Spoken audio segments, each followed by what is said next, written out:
After Irene, you pay. But Ron Paul says you better not, we better not. The presidential candidate, loud and clear. The government and the big disaster relief business is bad and now bust. Congressman, good to have you. So you're saying this whole FEMA thing is something that was manufactured and gotten bigger than it's worth? Yeah, I think it was very misleading. It's always like a government program. They promise to do wonderful things. But the whole principle of FEMA and the flood insurance program is deeply flawed because it's enticing people to build in areas that the market is saying is unsafe and the insurance is too expensive. So it's a type of a welfare program where people go in, they can't afford it, and then the government goes in debt, bailing everybody up and cleaning it up. But the worst part is, the bureaucracy of it all, and the central economic planning and the control that they have land later on that bothers me. Governors can take care of these kind of problems. If we would allow it to be that they kept these National Guard units in their state where they could use them if they needed some emergency help. But what if the states are broke? Haven't we fostered a sort of a weaning process here for governors to have to hit up the government, the federal government that is, for money? Yeah, but where does the government get the money? The federal government's broke too. They don't have any money in the bank, and we're $14 trillion in debt. But now the one thing that I have done, and since I have a coastal district and I have Galveston, when this issue comes up, I'll say, yeah, I'll vote for the funding if you take it from someplace and save enough where you can cut the deficit. I'd save some program from spending overseas of $1 billion. Put half of it toward the deficit and put $500 million into one of these programs like this. But you just can't keep spending. This is the problem. It's always, nobody can deny it. Well, that's where you look, fairly or not. I know what you're saying, Congressman, but much as I was telling Governor Johnson, that's where you then, he's heartless. Look at all this suffering. Look at all these folks who are hurting, and some of them in areas that normally don't get hurricanes, so there was no way to prepare for this, so we've got to help them out. What say you?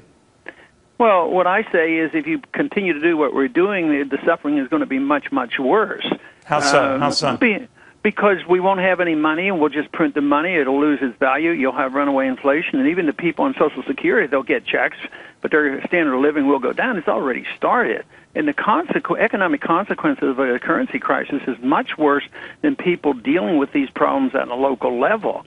But the bureaucratic method of doing this at the federal level is just not the way to go. I had more complaints about FEMA in my district than all the other agencies of government put together. Oh, I believe it. I believe it. I mean, just think of all the stories told about what went on in New Orleans, with... Oh, no, you're right, Congressman Joe. But could I ask something that I was raising to Governor Johnson? Because you've been a victim of this to a lesser extent, obviously, but this who's invited, who's not invited to a debate.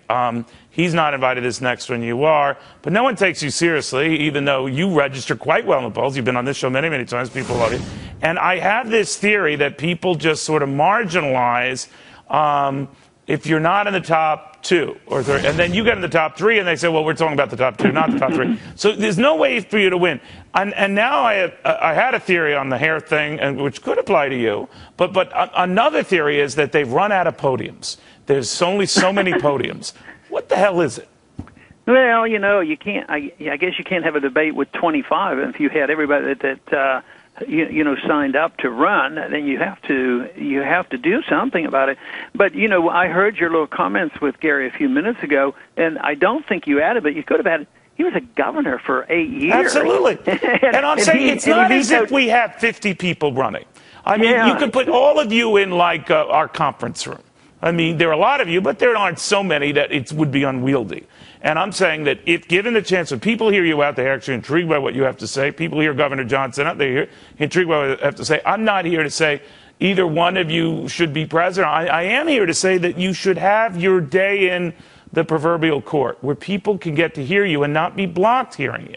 Yeah, and I like the interviews like you do much better because, the debates, I don't know how much they accomplish. I guess they accomplish something, but there has to be a better way. My personal desires are to have more interviews where I'm allowed to answer the questions and people get to know us, and they should make sure that all the candidates get those interviews. Yeah, but when they're blocked, it's not fair. It's not right to you. Right. You just created a groundswell. The governor might be able to do that, but But it's a sad way to go that you have to create your own momentum, is what I'm saying. And, Yeah. and I mean, if we had this sort of such structure at the time of Abraham Lincoln, we'd never gotten Abraham Lincoln, you know? He probably wouldn't have made it. No, no. Congressman, it's always good having you on. Thank you very, very much. Thank you.